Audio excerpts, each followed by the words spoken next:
Welcome back, guys. We are finally going to be going over Loki Season 2. I finally got around to watching the last episode, and I didn't think it was going to be that short episodes. I thought there was going to possibly be two more other than just six, but here we are, and I wanted to get into not only the last episode, but the whole season and what my final thoughts are about not only Loki from season one to now, but also what I think is possibly going to happen not only within the MCU universe, but also with Loki as a whole. Now, I will say this: the last episode, it did impress me a lot more than the remainder of the season, and this is the reason why I say that. So, if you guys have watched all of Loki season 2, then definitely give your thoughts down below. But also at the same time, did you guys enjoy it? Did you not enjoy it? But with this whole thing with time and space, it does get confusing. It's very difficult to not only keep up with, but also keep, I would say, indulge. And what I mean by that is there's a lot of times in the entirety of this season where you're going, okay, what's going on? What's happening? And in the entirety of the last episode, we have where Loki is trying to, and I'm not going to go bit by bit into everything that happened in the season or in this last episode. I just want to go into different parts. So if you guys seen season 2, then you guys know what I'm talking about. If you haven't, then you're probably going to be lost. So I do recommend you watch the last of the episode.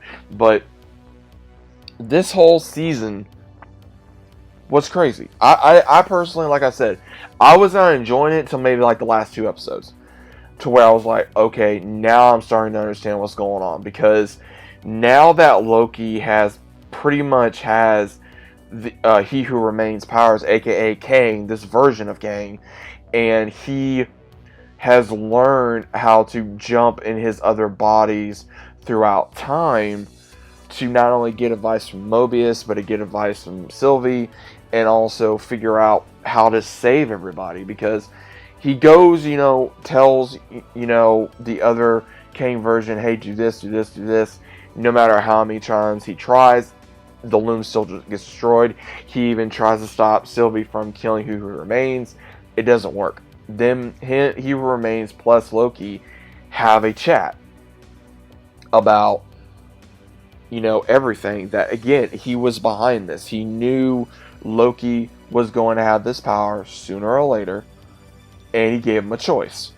Either you kill Sylvie and you save everyone else, or everything else is going to be destroyed.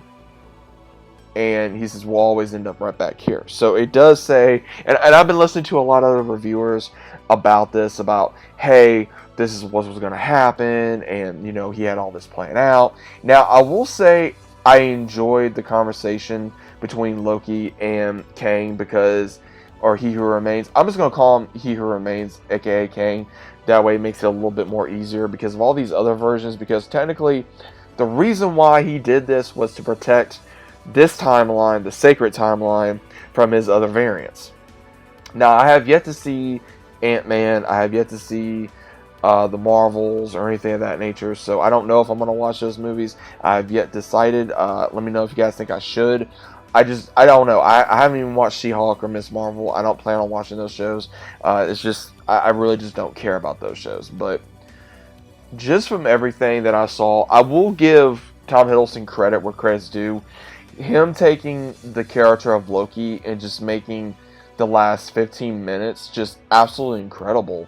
Him actually having a purpose, because he finally figured out of basically giving his life, his freedom, his will to become, I would say, the next He Who Remains, to fix the timeline to where all the timelines that were being built could coexist with this timeline that he was in. And he transformed into his normal armor, his normal clothing, and became, I would say, the new He Who Remains, like I guess is the best way to put it. And he's watching over all the timelines on his throne, and he's keeping an eye on Mobius. He's keeping an eye on the TVA. He's keeping an eye on obviously the people he cares about.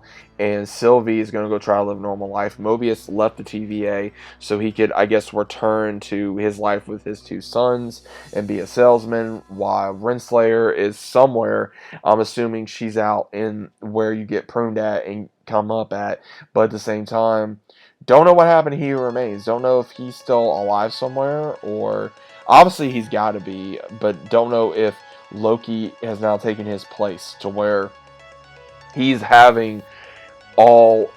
I'm assuming he's not, because obviously he went right back to right before the loom was destroyed, and he just, from my understanding, he took the loom and expanded it to where all the branches could coexist, because they couldn't coexist with the loom as it was already, and it was a failsafe to where if it did blow up, then of course all the variants is going to be there, but it's already blown up however many times. So again, I can see other variants of Kang coming in to go on the timeline that we know, with Loki and Thor and Captain Marvel, Miss Marvel, Hulk, Thor, all those guys, right? So that is my honest opinion. I really want to see what they do with this, how they're going to build upon this. Now, again, we all know that we may or may not see Jonathan Majors again as Kang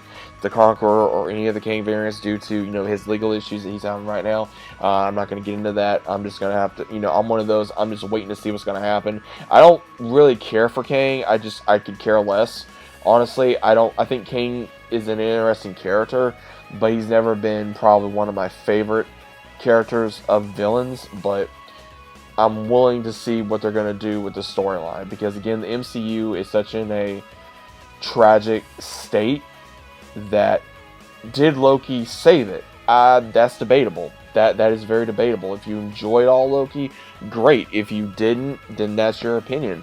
If you think that needs to improve, then again, that's your opinion. I only enjoyed maybe a few episodes of Loki. I was pretty much lost the entire time. It was really hard for me to understand what was going on at times, and they couldn't just make it simple. They had to make it very I'm trying to think of the right words. Not strategical, but just too much mathematical to figure out between, physics and all this other kind of stuff, which, again, I'm not good at. I will admit that. But I just wish they would have simplified it just a little bit more for the audience to understand. If you're more scientific, then maybe you would have gotten it a lot quicker than I did, or other people. But if you're not, it's going to be hard to follow. Now, again, did I enjoy Loki Season 2? Again, to a certain degree. 1 out of 10, I give it maybe a 4.5, and that's being generous, because I feel like that Loki within itself, it could have been 10 times better, but I enjoyed the first season more than I did this season, and that's just the way I feel about it, because I think that with the time displacement, and then going at different times, and playing on the timeline, and changing time, and then alternate timelines, and then trying to figure everything out, was very confusing. I felt like that some of the writing that they were trying to do just wasn't there to where it was like, okay, we have a plan, we have a direction, this is what we're doing. And it just seemed like that they wanted to kind of mix one idea with another idea and then combine it, and this is what we have. That is the way I feel about it. I could be very wrong, but again, that's just the way it looked and it felt like to me, because it felt like that they were taking different perspectives and they were combining it and see what stuck. And sometimes that works, sometimes it doesn't. And I really don't know what else to say. But guys, what did you think about Loki? Was it good? Was it bad? Was it horrible? Was it something you want to go back to? Was it something that you are looking forward to for another season? Where do you think Loki's going to come from now on? I think Loki has really come a long way from not only being a misfit to a villain, but to a anti-hero, now to possibly a hero. He knows that he's always been a villain, but now I would say Loki has finally gotten to redemption, more than redemption, but trying not only save himself, but save people he cares about, and knowing that he has, fellow friends out there that is going to count on him at some point for him to return to take on a version of Kang. And that's going to be a very good, Ace in the Avengers pockets or whoever that's going to face off Kane that we're going to be seeing later on in the cinematic universe. So let me know what you guys think about it. Did you guys enjoy it? And I'll see you as always on the next one.